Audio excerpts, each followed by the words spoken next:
Buenos días, hermanos. Tomen asiento, por favor. Gloria a Dios. Un hermoso tiempo de alabanza, ¿sí o no? Un buen tiempo de adoración. Saludamos a los que están en las redes, los que están conectándose con nosotros a través del Facebook y del YouTube, animándoles a que vengan acá. Esta mañana hemos cantado un tiempo muy hermoso y vamos a estar compartiendo a la salida un cariño, un abrazo, aunque sea a distancia, pero vamos a estar aquí. Les invito a abrir sus Biblias en el Evangelio según San Mateo, capítulo 19. Hoy día nos toca hablar, empezamos una nueva serie, vamos a hablar acerca de la crisis económica. Creo que como peruanos este tema nos es muy conocido, yo no voy a tratar de demorarme mucho, pero la crisis económica es parte del ciclo económico, o sea, hay momentos en que la economía está alta y hay momentos en que está en medio y hay momentos en que está baja. Cuando está baja, lo que significa es que el flujo de dinero empieza a escasear, no solo por la producción, por el comercio y por distintas razones. Los macroeconomistas hablan de 4 consecuencias en relación a esta crisis económica. Hablan de la desaceleración o contracción de la economía, que ese es el primer paso. El segundo paso, esa desaceleración, esa contracción de la economía trae un impacto social, es decir, los planes económicos que muchos tenían se ponen en jaque, se ponen en tela de juicio y los más débiles, económicamente hablando, son los que sufren más escasez. Luego hay un impacto político, ¿no? Hay desaceleración, impacto social e impacto político. Empiezan las huelgas, empiezan las quejas, empieza la desestabilización económica, empieza la variación de las monedas y empieza toda una crisis política que afecta a cualquier nación, ojo, no solo al Perú. Y finalmente, como consecuencia, está la pobreza, que es decir, que se afectan los más frágiles económicamente y el grueso de población que está en gran necesidad empieza a crecer. Una crisis económica. ¿Quién de nosotros no ha vivido esa crisis económica acá en el Perú? ¿Sí o no? ¿Quién de nosotros no conoce esa realidad acá en Latinoamérica, que es una realidad muy, muy presente? ¿Quién de nosotros no ha visto, no ha escuchado, no ha entendido, no ha aprendido que esto ha pasado en nuestras economías una vez más y va a seguir pasando conforme pase el tiempo? Y la pregunta es, ¿qué hacemos? ¿Cómo campeamos? ¿Cómo enfrentamos? ¿Cómo superamos esa crisis económica? Porque definitivamente el manejo del dinero es un tema seriamente importante. Yo quiero que veamos 3 personajes esta mañana. Vamos a ver 3 personajes. El primero está acá, en Mateo 19, que tienen un tema relacionado al dinero y a la economía, y que nos van a enseñar algunas lecciones, algunas negativas, algunas positivas en relación a la economía, y podamos aprender cómo enfrentar la crisis económica. Vamos a Mateo capítulo 19, versículo 16, la historia de un joven muy conocido por nosotros, que es el joven rico. Un joven que nosotros lo hemos visto en varios escenarios y en varias prédicas y en varias ocasiones, y posiblemente lo hemos visto pasear por la calle viniendo a la congregación más de una vez. Vamos a ver lo que nos dice el texto. Capítulo 19 de Mateo, versículo 16. Entonces vino uno y le dijo: Maestro bueno, ¿qué bien haré para tener la vida eterna? Una pregunta. Y él le dijo: ¿por qué me llamas bueno, Jesús? Ninguno hay bueno sino uno, Dios. Mas si quieres entrar en la vida, guarda los mandamientos. Le dijo: ¿cuáles, Jesús? Y Jesús le dijo: no matarás, no adulterarás, no hurtarás, no dirás falso testimonio, honra a tu padre, a tu madre, y amarás a tu prójimo como a ti mismo. Versículo 20, el joven le dijo: todo eso lo he guardado desde mi juventud. ¿Qué más me falta? ¿Qué más necesito? Versículo 21, Jesús le dijo: si quieres ser perfecto, anda, vende todo lo que tienes y dalo a los pobres, y tendrás tesoros en el cielo, y ven y sígueme. Oyendo el joven esta palabra, se fue triste, porque tenía muchas posesiones. Entonces Jesús le dijo a sus discípulos: De cierto os digo que difícilmente entrará un rico en el reino de los cielos. Otra vez os digo que es más fácil pasar a un camello por el ojo de una aguja que entrar un rico en el reino de los cielos. Ahora, acá hay una situación muy peculiar, que muchas veces ha sido incluso mal entendida o mal interpretada de parte del significado. Este joven era un joven que tenía recursos económicos. Se hablan dos características de él muy claras. Joven es rico. Pero lo que nos está enseñando el pasaje es que la realidad de este joven y rico expresaba una realidad más profunda. Y acá va el primer aspecto, que el dinero que este joven tenía, el dinero en nuestras vidas, el dinero en la sociedad es necesario, pero no satisface los problemas más importantes de la existencia. Fíjate bien, fíjate lo que estoy diciendo. El dinero en sí no es malo, el dinero en sí es necesario, el dinero así es útil tal vez, y lo vamos a seguir viendo más adelante, pero no responde a las preguntas más trascendentes de la vida.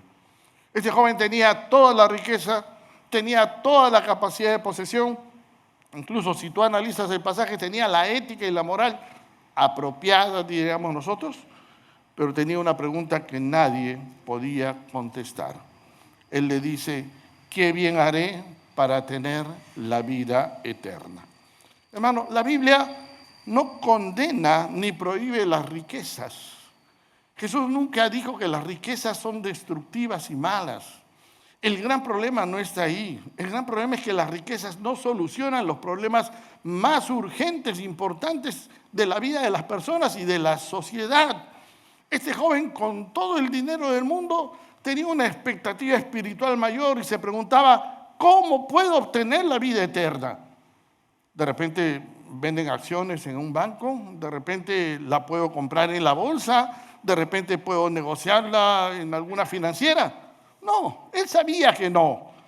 Y entonces va donde Jesús, va donde el maestro, un hombre que tenía lo suficiente para vivir y un hombre que no ostentaba nada. Y le pregunta directamente, ¿cómo puedo obtener la vida eterna?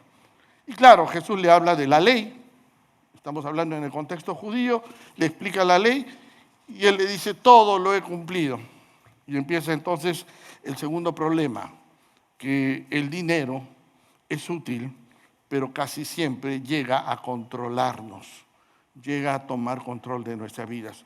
Y tengo que aclarar que no es por el dinero en sí, porque hemos dicho que el dinero en sí no tiene valor ético ni moral, sino es por nuestros corazones, que luego vamos a explicar el detalle, tienen un proceso de aferrarse al dinero. Y entonces mira lo que pasa. Jesús le dice en el versículo 21, si quieres ser perfecto, vende todo lo que tienes y dalo a los pobres. Y ven y sígueme.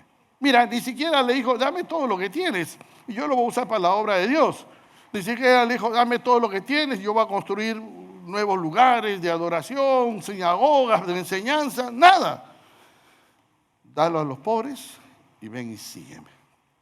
E inmediatamente la actitud de este joven rico empezó a cambiar.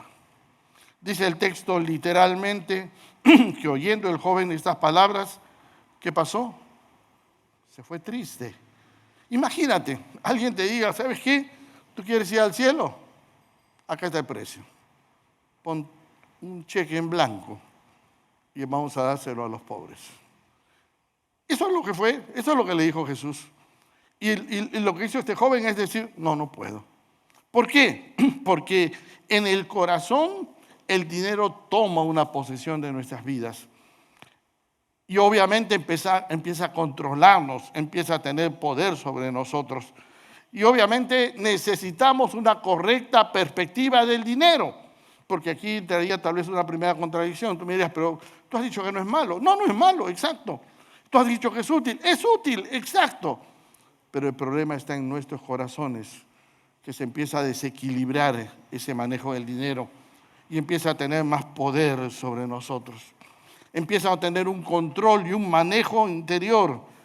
El apóstol Pablo le va a decir a Timoteo, en 1 de Timoteo capítulo 6, versículo 9, que quienes quieren enriquecerse caen en tentación y lazo del diablo. El dinero no puede ser el sentido ni el motivo de la vida. No puede ser la meta y el objetivo de nadie. Y lamentablemente se está transformando en eso. El dinero no puede transformarse en el objetivo de la existencia de las personas. Y muchas veces termina tomando ese lugar.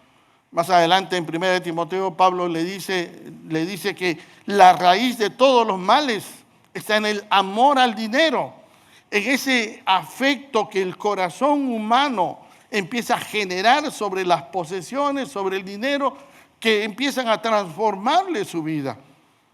Y es sutil, es muy sutil, porque este joven tenía inquietudes espirituales, tenía anhelo de Dios, anhelo de las cosas espirituales, pero tenía un ancla tan profunda acá en la tierra con el dinero que tuvo que voltearse e irse triste y alejarse de Jesús.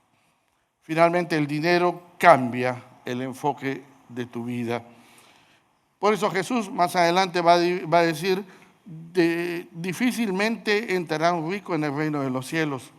No porque el dinero sea el obstáculo, sino porque el corazón del hombre empieza a enamorarse del dinero y deja de costado a Dios. Empieza a enfocarse en los bienes, en el dinero, en la posesión y el poder que eso significa, y deja a Dios al costado y se olvida de Dios. La ilustración clásica de todo eso, por ejemplo, es el rey Midas de la mitología griega.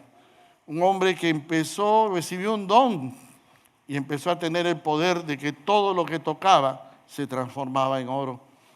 Él tocaba una hoja, se transformaba en oro, tocaba un libro, se transformaba en oro y se volvió el rey más rico de la tierra, hasta que se dio cuenta que no podía comer, porque tocaba una manzana y se volvía en oro. Bueno, lo solucionó cuando alguien le empezó a dar de comer, sus servidores le empezaron a dar de comer.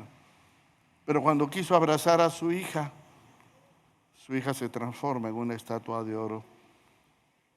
Y su dolor y su maldición se transformó en ese poder de construir y transformar todo en oro. Hermanos, las riquezas tienen ese gran problema, el gran problema de no satisfacer los problemas más profundos de la vida, de apoderarse interiormente de nuestra alma que está afectada por el pecado y finalmente cambiarnos nuestra forma de ver la vida. El problema del joven rico es el problema del hombre del siglo XXI. Déjame decirte que eso es así. El problema del joven rico es el problema del hombre del siglo XXI. El dinero ha tomado un protagonismo importante en nuestra sociedad del siglo XXI. La gente ha aprendido a medir a los demás a través de lo que tienen, a través de lo que presentan, a través de lo que ganan, a través de cómo se visten, a través de cómo aparentan, incluso a través de sus cuentas bancarias, a través de todo lo que manejan. Y el dinero entonces se ha transformado en una regla que empieza a manejar nuestra sociedad. Nuestra sociedad se ha vuelto materialista y se ha vuelto hedonista. ¿Qué significa eso? Que solo busca los bienes porque necesita el placer que le dan los bienes. Hoy, más que nunca, más que en toda la historia del ser humano, el placer y el dinero se ha vuelto importante para la sociedad y los hombres están abandonando todo por ello. Y cuando digo hombres, hablo de hombres, mujeres, jóvenes y adultos.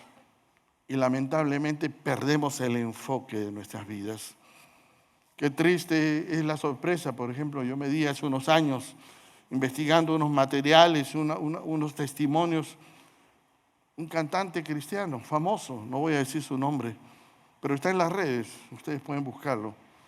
Él daba una entrevista, un testimonio y decía que yo le enseño a mis hijos a que deben ganar $1 millón antes de los 20 años. En vez de decirles, yo le enseño a mis hijos a amar a Dios, a respetar a su prójimo, a amar la palabra de Dios, a obedecer a Dios, él lo decía campantemente, abiertamente. Yo le enseño a mis hijos, les he enseñado a mis hijos que deben ganar $1 millón antes de los 20 años. Y nosotros repetimos sus canciones, y sus canciones dicen que ama a Dios. porque se está trastocando toda esta figura. Y el dinero entonces se está volviendo un problema para cada uno de nosotros. Vamos a un segundo elemento, vamos a un segundo caso. Quiero que vayas en tu Biblia a Lucas capítulo 12, el Evangelio según San Lucas, el capítulo 12. Y como te dije al inicio, voy a hablar de 3 personajes, este es el segundo. Lucas capítulo 12. Y en el versículo 13 en adelante va a aparecer la situación de un personaje muy especial. Los traductores de la Biblia le han llamado el rico insensato, pero yo no sé si ese es el mejor nombre o calificativo que le dan a él. Pero mira lo que dice el versículo 13. Jesús sigue su ministerio predicando y en el versículo 13 dice que le dijo uno de la multitud: Maestro, dile a mi hermano que parta conmigo la herencia. Mas él le dijo: hombre, ¿quién me ha puesto sobre vosotros como juez o partidor?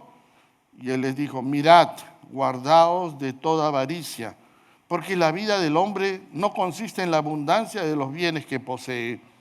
Y también les refirió una parábola diciendo: la heredad de un hombre rico había producido mucho. Y él pensaba dentro de sí diciendo: ¿qué haré? Porque no tengo dónde guardar tantos frutos.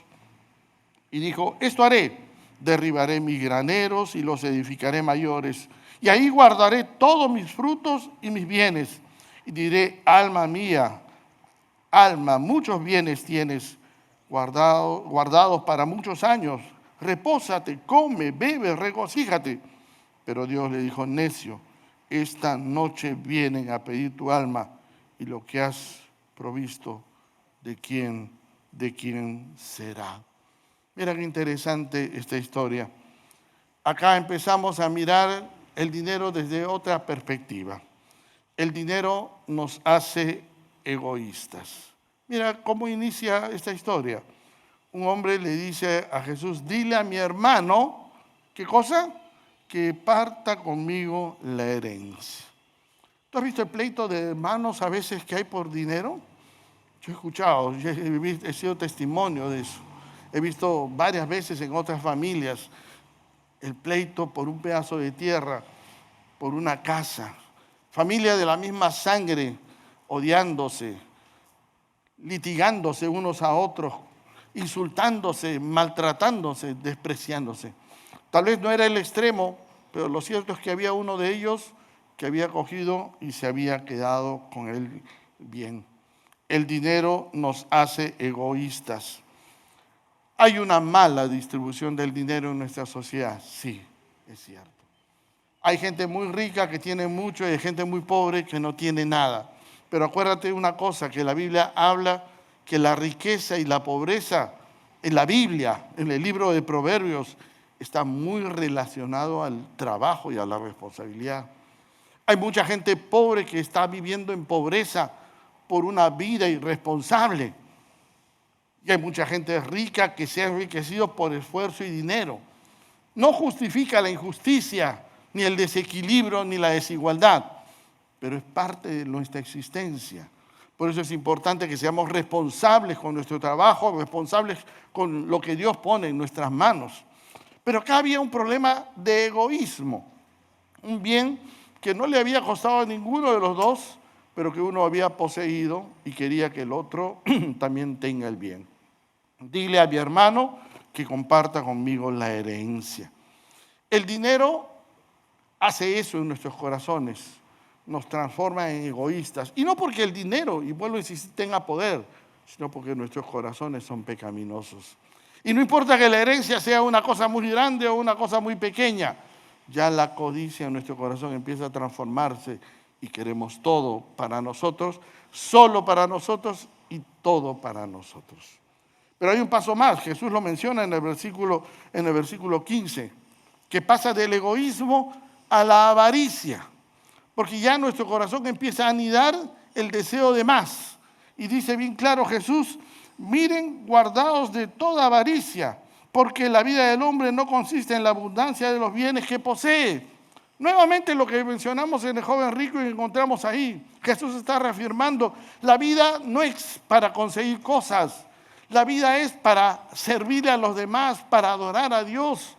La vida tiene un sentido y un propósito mayor. Y creo que la mayoría de nosotros lo hemos aprendido en estos 2 años de pandemia, donde Dios nos ha mandado a nuestra casa y nos ha sentado con nuestros familiares cara a cara para poder hablar y conversar, ¿no? Después de cuántos años que hemos dejado a nuestros familiares, todos nos hemos levantado temprano como locos, hemos tomado desayuno y nos hemos ido a trabajar. Y ahora hemos descubierto que está nuestra esposa sentada en la mesa, nuestra hija, nuestro hijo y todos participando de un tiempo especial.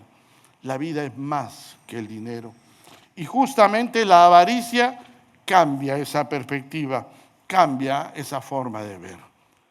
Finalmente, el dinero nos hace materialistas. Es decir, el no tener un equilibrio y un manejo adecuado del dinero termina transformando nuestro ser, nuestra forma de ver la vida en el materialismo. Y Jesús lo ilustra aquí, con este rico. Este hombre que empieza a prosperar. Ahí está en la ilustración, el versículo 16, 17, 18 hasta el 20. El hombre empieza a prosperar. Su sembradío da mucho fruto, tiene mucho fruto. Sus graneros ya no aguantan las cosas, ya no sabe dónde meterlo. Y entonces dice, ¿qué voy a hacer? Ay, tengo una buena idea. Voy a construir uno más grande y uno más grande. Y siempre quiero más grande. Y luego viene la pregunta, necio, mañana vienen a pedir tu vida. ¿Y de quién va a servir todo eso? ¿Para qué acumulas tantas cosas y no haces tesoros en los cielos? No has construido un tesoro celestial. No has sabido mirar hacia adelante en un tesoro que alegra y que agrada y que bendice a otros. Y no has sabido usar eso que Dios te ha dado, esa prosperidad que ha venido de Dios, esa bendición que ha venido de Dios, para ilustrar y llenar la vida de otros. Y este hombre entonces se encuentra sin nada. ¿Y cuántas veces hemos visto esta historia en la vida real, no? Gente que ha acumulado bienes, gente que ha acumulado riquezas y de un momento a otro su vida se ha acabado. Y todos los que reciben el resto que ha quedado ni siquiera lo valoran, porque no les ha costado el esfuerzo, no les ha costado el trabajo, no les ha costado el luchar sobre eso. Y ahí está el problema del dinero. El dinero que no tiene sentido porque se ha dejado de lado, porque se ha perdido ese valor. La crisis económica está más relacionada con el egoísmo que con nuestros deseos, que con el dinero. Fíjate, el egoísmo es el que hace esa injusticia. Y claro, falta dinero es cierto. Vivimos en un país de crisis y no es la primera vez que hemos pasado crisis como la pasamos ahora, la hemos pasado antes y la pasaremos más adelante. Pero ¿sabes? Nuestra sociedad consumista ha perdido el objetivo y ha empezado a enfocarse solamente en conseguir los bienes materiales. ¿Cómo sería nuestra vida cristiana? ¿Cómo sería nuestra fe? ¿Cómo sería nuestra esperanza si nosotros, en vez de preocuparnos dónde puedo conseguir más dinero, preguntáramos cómo puedo tener más tiempo de búsqueda de Dios? ¿Cómo tendría más tiempo de conocer más la palabra, de orar más a Dios, de congregarme o poder cantar, alabar a Dios como Él le agrada? ¿Por qué? Porque hemos tergiversado y el dinero ha asumido un lugar más grande para nuestra existencia. Permíteme ir al último personaje. El último personaje nos expresa la crisis económica y cómo superarlo.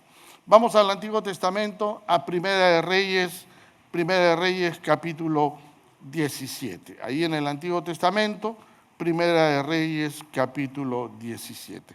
Es la historia de un profeta, el profeta Elías, y una viuda, la viuda de Sarepta. Es una historia realmente especial y conmovedora. Mira 17, versículo 7. Dice, pasado algunos días, contando la historia del profeta Elías, se secó el arroyo porque no había llovido sobre la tierra. Y vino luego a él, hablando del profeta, palabra de Jehová, diciendo, levántate, vete a Sarepta de Sidón y mora ahí. Y aquí yo he dado orden a una mujer viuda que te sustente. Está mandando al profeta a una ciudad donde una mujer viuda lo va a sustentar. Entonces él se levantó, el profeta, y se fue a Sarepta. Y cuando llegó a la puerta de la ciudad, he aquí una mujer viuda que estaba ahí recogiendo leña. Él la llamó y le dijo, te ruego que me traigas un poco de agua en un vaso para que beba. Yendo ella para traérsela, él la volvió a llamar y le dijo, te ruego que me hagas también un bocado de pan en tu mano. Versículo 12, y ella respondió, vive Jehová tu Dios, que no tengo pan cocido, solamente un puñado de harina y tengo en la tinaja y un poco de aceite en una vasija. Y ahora recogía 2 leños para entrar y prepararlos para mí y para mi hijo, para que lo comamos y nos dejemos morir. Mira qué tremenda crisis económica que está viviendo esta mujer. Pero mira algunos detalles que yo quiero llamarte la atención de esta situación. Esta situación empieza en el versículo 7 y en realidad empieza en el versículo 1, hablando de una gran sequía que Dios estaba mandando al pueblo de Israel. Ahora, Dios permite las sequías en la vida. Y escúchame, por favor, porque Dios permite las crisis económicas. La sequía en ese tiempo era eso, crisis en todo nivel, económico, social, político, de todo sentido. Y muchas veces Dios permite las crisis porque Dios quiere que en la crisis aprendamos a volver nuestra mirada a Dios. Para que aprendamos que en medio de las crisis no podemos ser autónomos, que en medio de nuestro avance, nuestro desarrollo e incluso en medio de nuestra prosperidad podamos volvernos a Dios y acercarnos a Él de todo corazón. Tal vez tú te preguntarás, pero ¿por qué Dios permite tanto dolor y tanta pobreza? ¿Por qué Dios permite que haya tanta injusticia en este mundo? Porque Dios permite la sequía para que el hombre voltee sus ojos y busque a Dios. Para que aprendamos de Él más que de las cosas materiales. Para que aprendamos a depender de Él más de lo que podemos conseguir con nuestro propio sustento. Para que nuestra confianza no esté puesta en lo que conseguimos, tenemos o hemos guardado, sino esté en las manos de Dios. Acuérdate bien que la economía de Dios no es tu economía ni la mía. Para Dios, 5 panes y 2 peces pueden alimentar a 5,000 personas. ¿Sabías eso, no? Pero para nosotros 5 panes y 2 peces de repente ni siquiera nos llenan en un almuerzo. ¿Sabes? La economía de Dios es diferente. Y mira lo que está pasando aquí. Dios llama al profeta y lo manda a una ciudad pobre allá en Sidón, en las fronteras de Israel, al norte. Y le manda al profeta que le pida a la mujer más pobre de la sociedad, la viuda, la mujer más pobre de la comunidad, que le dé de comer. Yo estoy seguro que el profeta estaba muerto de vergüenza. A mí me hubiera pasado lo mismo, ¿eh? Yo me hubiera muerto de vergüenza, llegar a una ciudad, buscar a la mujer más pobre de la ciudad y decirle, dame un pan, dame de comer. Pero Dios le había pedido eso. Y lo que hacía el profeta era obedecer a Dios. Ni siquiera se lo había dicho a la mujer. Lo cierto es que el profeta con todo temor va y le dice. Te das cuenta que al principio incluso solo le pide agua, porque el agua estaba en el pozo, era como quien dice gratis. Pero después cumple lo que Dios le había dicho y le dice, y dame un pan, un bocado de comer. Lo segundo es que el problema aquí no era solamente que esta mujer pobre no tenía nada.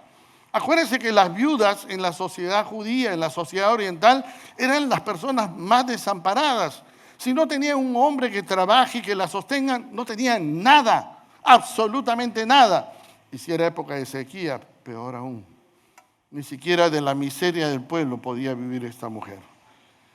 Lo cierto es que él le pide a la mujer comida. Y aquí empieza el cambio, porque el desafío ya no está en las cosas, ya no está en cuánta harina tenía esta mujer o cuánto aceite tenía esta mujer, sino está en el corazón de esta mujer. Permíteme seguir leyendo. Entonces, más abajo, después que llegó a Sarepta, le habló a la mujer, versículo 13. Elías le dijo, no tengas temor, ve y haz como has dicho, pero hazme a mí primero de ello una pequeña torta cocida bajo la ceniza y tráemela, y después harás para ti y para tu hijo. La mujer le había dicho, mira, yo tengo un poco de harina y un poco de aceite, lo que iba a hacer con estos leños, un poco de pan, comer y esperar la muerte, porque ya no tengo nada más. Y el profeta le dice, haz lo que tenías que hacer, querías hacer, pero tráemelo a mí primero. Imagínate, a mí primero. ¿Qué harías tú? ¿Le quitarías el pan de la boca de tu hijo para dárselo a un hombre que dice que viene de Dios? Mira esta mujer. Versículo 14. Porque Jehová, Dios de Israel, ha dicho, y le está hablando el profeta, la harina de la tinaja no escaseará, y el aceite de la vasija no disminuirá hasta el día en que Jehová haga llover sobre la faz de la tierra. Entonces ella fue e hizo como le dijo Elías, y comió él, ella, su casa, muchos días. Y la harina de la tinaja no escaseó, ni el aceite de la vasija menguó, conforme a la palabra que Jehová había dicho por el profeta Elías. Mira el corazón de esta mujer. Esta mujer cree en la palabra de Dios. Y a creer y a confiar que Dios tenía todos los recursos, esta viuda pone sus recursos a las manos de Dios. Abre su corazón y confía en Él. Abre su corazón dispuesto a confiar en Él, que era el mayor recurso. Y Dios, como siempre, hace el milagro. Comió ella, comió el hijo, comió el profeta, comió un día, comió 2 días, comió 3 días y no faltó. Yo me imagino que esta viuda metía las manos a la bolsa de harina y seguía saliendo. Echaba el chorrito de aceite del cántaro y seguía cayendo. Y acá no había brillo, no había magia, no había luces, ni fotos de Hollywood, ni TikTok, ni YouTubers, no había nada de eso. Acá había solo confianza en Dios y dependencia en Dios. Déjame preguntarte en esta mañana, ¿cuántas veces Dios te ha sostenido en medio de la dificultad? ¿Cuántas veces tú has visto que no tenías y Dios tenía para ti algo? ¿Cuántas veces no has podido y Dios sí ha podido, sí o no? ¿Cuántas veces te ha faltado y Dios te ha dado eso que te ha faltado y te ha dado más todavía? ¿No? Porque Dios es bueno y Dios es fiel. Porque Dios quiere bendecirnos. Dios quiere que superemos la crisis económica. Pero quiere que aprendamos en nuestra mente y en nuestro corazón ya no a depender de esas cosas. No mirar la vasija ni mirar la harina, sino mirar a Dios y poner nuestra confianza en Dios. ¿Sabes? Versículo 16 nos dice que la presencia de Dios estaba en la casa de esta mujer siempre. Dice que la harina de las tinajas no escaseó, ni el aceite de la vasija menguó, conforme a la palabra que Jehová había dicho por Elías. Dios había bendecido a esta mujer y su presencia estaba con él. Hermano, ¿cuántas veces Dios te ha bendecido y te ha demostrado su presencia en tu vida y tú todavía no confías en Él? ¿Cuántas veces Dios ha demostrado que es más grande que tus problemas, más grande que tu billetera o que tu monedero o que tu cuenta bancaria? Y tú todavía te cuesta confiar en Él. Un corazón generoso es un corazón que aprende a confiar en Dios en medio de la crisis. Déjame decirte que una de las cosas más hermosas que hemos visto estos 2 años pasados es cómo la iglesia ha podido ayudar a tantos hermanos de distintas maneras. Lo ha hecho como iglesia a través de toda la estructura de la iglesia y también lo han hecho ustedes. Cada uno de ustedes de manera personal, que han ayudado, han llevado una bolsa, han compartido, han amado, han expresado su afecto, porque han aprendido a confiar en Dios. Hermano y hermana, la crisis económica no se vence con dinero. La crisis económica no se vence con finanzas estrambóticas y con inversiones grandes. La crisis económica se vence primero en el corazón, determinando nuestra confianza en Dios, poniendo nuestra dependencia, no en las cosas materiales, no en el esfuerzo, en el trabajo.